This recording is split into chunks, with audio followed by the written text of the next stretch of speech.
প্রিয় দর্শক, আবার একটা খুবই গুরুত্বপূর্ণ ডিফেন্স আপডেট নিয়ে চলে এলাম আপনাদের কাছে এই গ্লোবাল নলেজ বাংলা ইউটিউব চ্যানেলে। ভারতের প্রতিরক্ষা প্রযুক্তিতে কি আসতে চলেছে এক নতুন বিপ্লব? অলরেডি ভারত ফিলিপিন্স, ভিয়েতনামের সাথে ব্রহ্মস চুক্তি এবং এক্সপোর্টও কিছু ক্ষেত্রে করেছে। বাড়িয়ে দিয়েছে চীনের মাথা ব্যথা।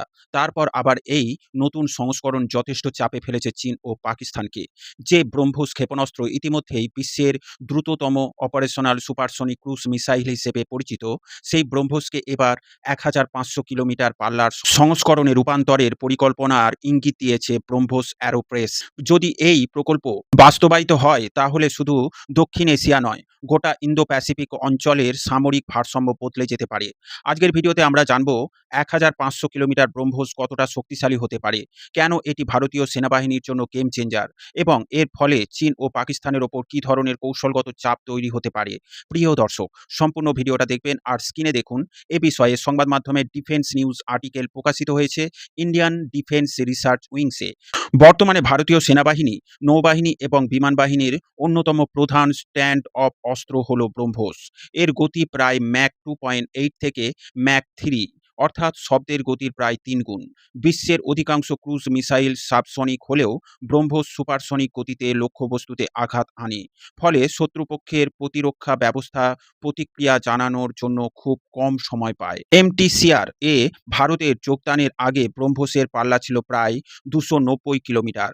পরবর্তীতে প্রযুক্তিগত সীমাবদ্ধতা দূর হওয়ার পর পাল্লা ৪০০, ৫০০ এবং ৮০০ কিলোমিটার পর্যন্ত বাড়ানোর কাজ হয়েছে।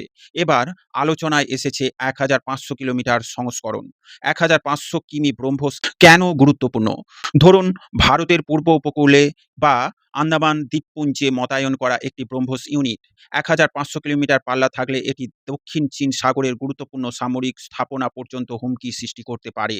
একইভাবে পশ্চিম ভারতের ঘাঁটি থেকে পাকিস্তানের যে কোনো সামরিক লক্ষ্যবস্তু সহজেই আঘাতের আওতায় চলে আসবে।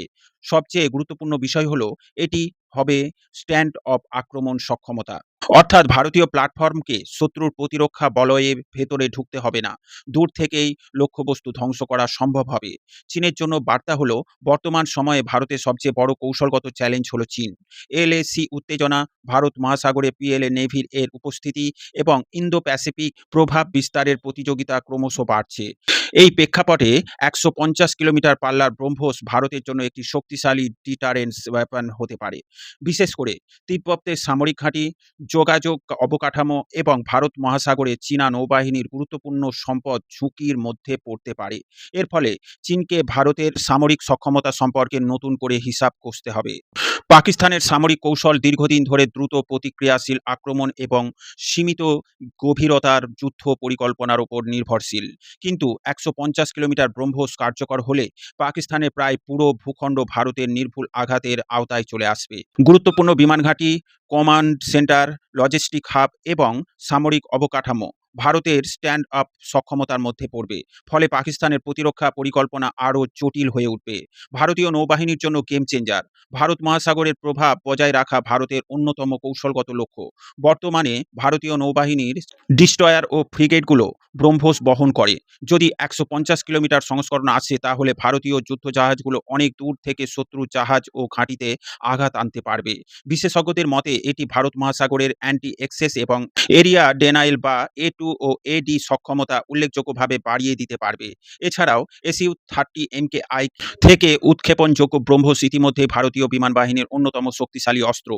ভবিষ্যতে যদি হালকা উন্নত সংস্করণ তৈরি হয় তাহলে তেজস MK2 MK থেকেও অন্যান্য যুদ্ধবিমান থেকেও এটি বহনের সুযোগ তৈরি হতে পারে। এর ফলে ভারতের ডিপ স্ট্রাইক ক্যাপাবিলিটি বহুগুণ বৃদ্ধি পাবে। তবে ১৫০০ কিলোমিটার ব্রহ্মস তৈরি করা সহজ নয়। এজন্য প্রয়োজন হবে উন্নত জ্বালানি প্রযুক্তি, আরও দক্ষ র্যামজেট এবং স্ক্র্যামজেট সিস্টেম, ওজন কমানোর জন্য নতুন উৎপাদন, উন্নত নেভিগেশন এবং গাইডেন্সি প্রযুক্তি। ব্রহ্মস অ্যারোস্পেস ইতিমধ্যেই ব্রহ্মস এনজি এবং হাইপারসনিক প্রযুক্তির ওপর কাজ করছে। তাই এই প্রকল্পকে সম্পূর্ণ অসম্ভব বলা যায় না। ১৫০০ কিলোমিটার ব্রহ্মস শুধু একটি ক্ষেপণাস্ত্র নয়, এটি ভারতের দীর্ঘমেয়াদী কৌশলগত বার্তা। ভারত দেখতে চায় যে তারা শুধু আঞ্চলিক শক্তি নয়, বরং ইন্দো প্যাসিফিক অঞ্চলে একটি গুরুত্বপূর্ণ নিরাপত্তা প্রদানকারী শক্তি।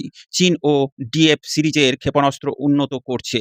পাকিস্তান যখন নতুন ব্যালিস্টিক মিসাইল তৈরি করেছে, তখন ভারতও নিজের স্ট্রাইক সক্ষমতাকে নতুন উচ্চতায় নিয়ে যেতে চাইছে। এই প্রতিযোগিতা আগামী দশকে এশিয়ার সামরিক ভারসাম্য নির্ধারণের বড় ভূমিকা রাখবে। ১,৫০০ কিলোমিটার পাল্লার ব্রহ্মস এখন পরিকল্পনা পর্যায়ে থাকলেও এর সম্ভাব্য প্রভাব অত্যন্ত বড়।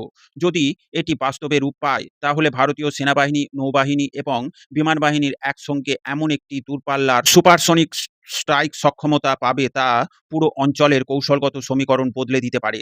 আপনার মতে ১,৫০০ কিলোমিটার ব্রহ্মস কি সত্যিই ভারতের জন্য গেম চেঞ্জার হবে? প্রিয় দর্শক, কমেন্টে আপনার মতামত অবশ্যই জানাবেন। ডিফেন্স, ফরেন পলিসি ও জিওপলিটিক্স রিলেটেড খবর পেতে এই গ্লোবাল নলেজ বাংলা চ্যানেলটিকে সাবস্ক্রাইব করে আমাদের পাশে জুড়ে থাকুন। সকলকে জানাই আন্তরিক ধন্যবাদ।